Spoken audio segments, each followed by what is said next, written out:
Jesus começou a curar. Jesus começou a libertar.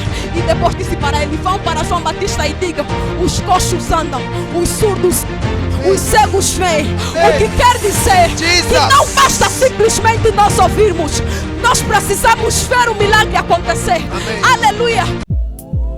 IAD TV. Jesus Cristo é o curador.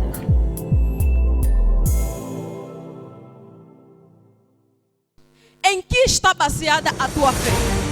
Aleluia. Não podemos falar sobre fé sem antes mergulharmos no livro de Hebreus capítulo 11. A carta de Paulo aos Hebreus no seu capítulo 11. Aonde a Bíblia fala: ora, a fé é o firme fundamento das coisas que se esperam, e a certeza, ou seja, e a prova das coisas que não se veem. O que é então o firme fundamento das coisas que se esperam? Estar fundamentado numa coisa que eu espero é ter a certeza de que essa coisa vai acontecer. Aleluia. Estar fundamentado numa coisa em que eu espero é ter a certeza de que eu vou receber. É ter a certeza de que Deus vai operar na minha vida. É ter a certeza de que eu estou a orar agora porque sei que daqui a pouco a minha oração vai ser respondida. É ter a certeza de que eu não vou permanecer na situação em que eu estou, porque o Deus Todo-Poderoso vai fazer alguma coisa na minha vida. Aleluia. Esse é o firme fundamento das coisas que se esperam. Estar firme, acreditar que eu vou receber aquilo que eu estou esperando. Acreditar que aquilo que eu pedi na minha oração vai acontecer. Aleluia. A certeza das coisas que não se veem é ver no ramo do Espírito. Nós aprendemos com o nosso Pai que a fé é os olhos do Espírito, ou são os olhos do Espírito. Por causa da fé, nós conseguimos enxergar coisas que com os olhos físicos nós não enxergamos. Não é que nós vemos nitidamente às vezes, mas às vezes é porque nós cremos, acreditamos nas coisas espirituais, na existência de seres celestiais e na existência de seres infernais. Aleluia. Esse é os olhos do Espírito. Nós conseguimos acreditar que se eu me colocar de joelho diante de uma cadeira, ainda que você não possa ver com os olhos nus, eu sei que aí tem alguém sentado a ouvir a minha oração. Acreditar ou ver no ramo do Espírito é saber que quando eu me coloco de joelho para orar, tem alguém lá nos céus que está ouvindo a minha oração. Então como é que nós obtemos a fé? Romanos capítulo 10, versículo 17. Portanto, a fé vem pelo ouvir e ouvir a palavra de Deus. Aleluia. Nós obtemos a fé quando nós começamos a ouvir a palavra de Deus. Quando nós ouvimos que Deus cura, então nós começamos a acreditar que Ele cura. Mas quando nós ouvimos que Deus liberta, começamos a acreditar que Deus liberta. Além de nós ouvirmos, nós precisamos ver. Se você ouvir que Deus cura, você vai acreditar que Deus cura. Mas no entanto você espera ver essa cura acontecer com alguém ou na vida. Aleluia. Nós esperamos ver essa cura acontecer com alguém nas nossas vidas. Aconteceu com João Batista quando ele foi preso na cadeia. Lucas capítulo 7, versículo 18 até o versículo 23. Quando João Batista estava na cadeia, ele ouviu sobre os milagres que Jesus estava realizando. Então a Bíblia conta que estando na cadeia, mandou seus discípulos irem até Jesus. E disse: vão até ele e perguntem a ele: será que você é o Messias, aquele que haveria de vir, ou devemos esperar outro? Mas por que então que João Batista mandou seus discípulos irem confirmar?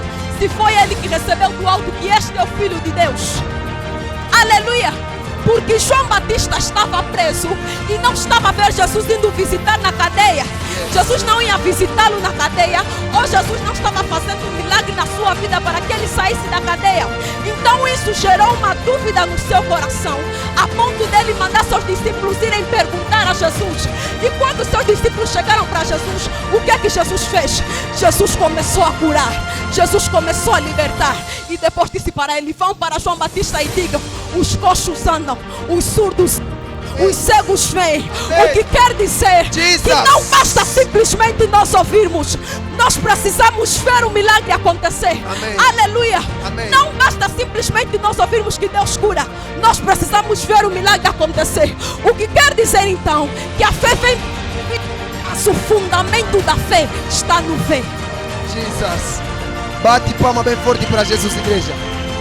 Nós podemos ouvir, Mas quando nós vimos, nós agora começamos a nos fundamentar. Amém. Nós agora começamos a nos firmar e ter certeza de que verdadeiramente o nosso Deus opera, de que verdadeiramente o nosso Deus cura, porque aquilo que nós ouvimos nos faz falar, mas aquilo que nós vivemos nos faz testemunhar. Yes. Aleluia! Aleluia! Amém. Quando você ouve simplesmente, você fala. Você chega lá e diz: epa, me falaram que ele faz, Yes. me falaram que acontece. Jesus. Mas quando você viveu, Jesus disse: nós falamos o que ouvimos, mas testificamos o que vimos. Olha o que aconteceu. João capítulo 4, versículo 42. Amém. Quando Jesus se encontrou com a mulher samaritana, a Bíblia diz que Jesus foi conversando com ela e Jesus começou a falar para ela aquilo, ou seja, tudo sobre a sua vida. E ela, ouvindo aquilo, foi correndo na sua aldeia e começou a contar para todos que lá estavam. Começou a lhes falar: olha, eu me encontrei com um homem que disse tudo quanto eu vivo. Será que não é esse o Messias que nós estamos esperando? E as pessoas ouviram e acreditaram nela. Então foram ao encontro de Jesus. E eles viram os milagres acontecerem. Eles viram Jesus Cristo a operar. E chegaram na mulher e falaram: olha, agora não cremos simplesmente porque ouvimos você falar. Nós cremos agora porque nós vimos Ele a operar. Por isso que há um grande perigo. Yes. Quando numa igreja não acontecem milagres, Amém. há um grande perigo. Yes. Quando uma igreja não vive milagres, Amém. a igreja não vive milagres, vive simplesmente daquilo que ouviu. Mas Amém. a igreja que vive milagres conhece o Deus que adora. Jesus. Sabe o quanto Yes. Ele é grande. Sabe como é que Ele opera. Alguém está glorificando a Deus com salvas de palmas. Glórias. Bate palma bem forte para Jesus, igreja.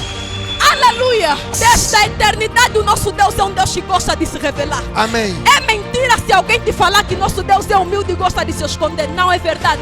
O nosso Deus gosta de mostrar sua grandeza. Yes. O nosso Deus gosta de mostrar o seu poder. Jesus. Olha o que aconteceu com os egípcios. O Egito naquela época, Amém. se comparando aos dias de hoje, era como os Estados Unidos da América. Amém. Era potência. Por causa de quê?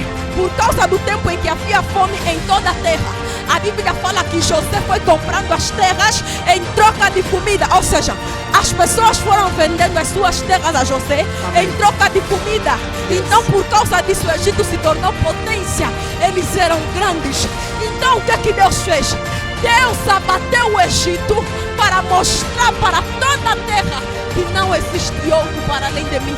Para mostrar para Amém. toda a terra que eu estou as potências Yes. acima do faraó. Eu estou acima do Egito. Se nós vermos na Bíblia, desde o princípio até o fim, todo servo de Deus viveu milagres. Todo servo de Deus viu a mão de Deus a operar. Sabe por quê? Porque conhecemos o nosso Deus, não quando nós ouvimos, mas quando nós vivemos. Aleluia. Amém. Quando nós vemos a sua mão a operar, Yes. quando nós vemos Ele a se mover, Jesus. quando nós a ver a sarça a arder de fogo, mas não se consumindo. Amém. Quando nós começamos a ver Ele a falar no Monte Sinai, Yes. o monte estremecendo e fumegando, Jesus. e nós não aguentando a sua glória, nós começamos a crer. Quando Amém. nós começamos a ver o maná descendo dos céus, nós começamos Yes. a crer. Quando nós começamos, aleluia, nós começamos a crer. Quando nós começamos a ver a água a jorrar de uma rocha. Olha o que aconteceu com o povo de Israel.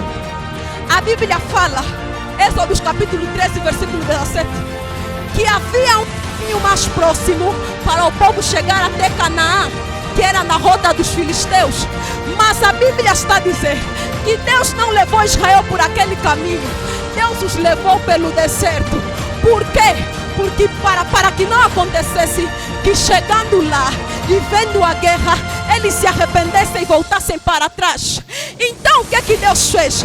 Deus viu a necessidade de primeiramente lhes levar para o deserto, se apresentar para eles por milagres, por intermédio de sinais. Então só assim Israel se fundamentaria no Deus Todo-Poderoso. E quando chegasse em Canaã, Israel teria certeza de que o Deus que nos proveu coisas no deserto é o mesmo Deus que vai nos livrar dessa guerra. Aleluia! Aleluia! Então é importantíssimo A igreja ver milagres é importantíssimo. A igreja ver curas é importantíssimo. A igreja ver libertação. Aleluia. Porque essas coisas é que vão nos dar a certeza de que o nosso Deus é real. Não é simplesmente. Uma igreja não pode haver só palavra. Uma igreja tem que haver sinais. Era necessário se apresentar a Israel por intermédio de sinais para que ele se fundamentasse em Deus Todo-Poderoso. Quando nós não vemos Deus a operar, quando nós não vemos Deus a agir, automaticamente a nossa fé começa a se tornar nula. O nosso Deus é um Deus que gosta de se apresentar para dar segurança ao seu povo. Para dar segurança ao seu povo. Para que o seu povo esteja firme e seguro, sabendo que o meu Deus é comigo. Aleluia. Por isso que ele aparece em Isaías 43 e diz o seguinte: não temas, porque eu estou contigo. Quando passares pelas águas, elas não te submergirão. E quando pelo fogo tu passares, ele não te queimará. No versículo 3 ele vem dizer: ainda antes que houvesse dia, eu sou. E não há ninguém que possa fazer escapar de minhas mãos. E operando eu, quem me impedirá? Isaías capítulo 40, versículo 26. Olhai para cima e vede todas essas coisas. Quem criou tudo isso, se não é aquele que coloca a estrela em marcha no seu incontável exército e chama cada uma pelo seu nome? Ele é aquele que o seu poder é incalculável e inextinguível é a sua força. E ainda em Isaías capítulo 45, versículo 6 a versículo 7, ele vem dizendo: a quem me comparareis? Eu sou o Senhor e não há ninguém que se compara a mim. Eu criei todas essas coisas. Eu crio a luz e formo as trevas. Eu crio o bem e crio o mal. Eu, Senhor, fiz todas essas coisas. Aleluia. O Senhor vem nos transmitindo seguranças. O Senhor vem nos transmitindo segurança. Ele vem transmitindo segurança ao seu povo, para que o seu povo creia nele, para que o seu povo não tenha medo das batalhas, para que o seu povo não tenha medo do inimigo, para que o seu povo não tenha medo das lutas. Eu então venho te perguntando: de que você tem medo? Saiba que o teu Deus é maior do que tudo e todos. Ele é Jeová Nissi, a nossa bandeira, aquele que nos concede a vitória. Ele é Sabaote, o Senhor dos exércitos. Ele é o Todo-Poderoso. Ele é o Adonai Kedem, o Deus da nossa redenção. Ele é o que responde com fogo. Escuta uma coisa: vou te provar que o nosso Deus gosta de se revelar e mostrar para os nossos inimigos que Ele é Deus, para que todo mundo conheça e o respeite. Olha o que aconteceu com Elias. Aleluia. Elias diante dos profetas de Baal. Quando os profetas de Baal estavam lá clamando, se cortando, gritando desde manhã até o meio-dia, se cansando tanto, e o seu Deus não respondeu. Mas quando Elias se colocou de joelho e disse: Senhor, responda-me, para que este povo saiba que tu és Deus. A Bíblia fala que então o céu se abriu e desceu fogo dos céus e consumiu o holocausto. E não simplesmente o holocausto, o fogo lambeu a água que estava sobre o córrego. Aleluia. Esse é o nosso Deus, o Todo-Poderoso. Basta que simplesmente você clame a Ele, para que Ele te revele para os teus inimigos e mostre que Ele é Deus.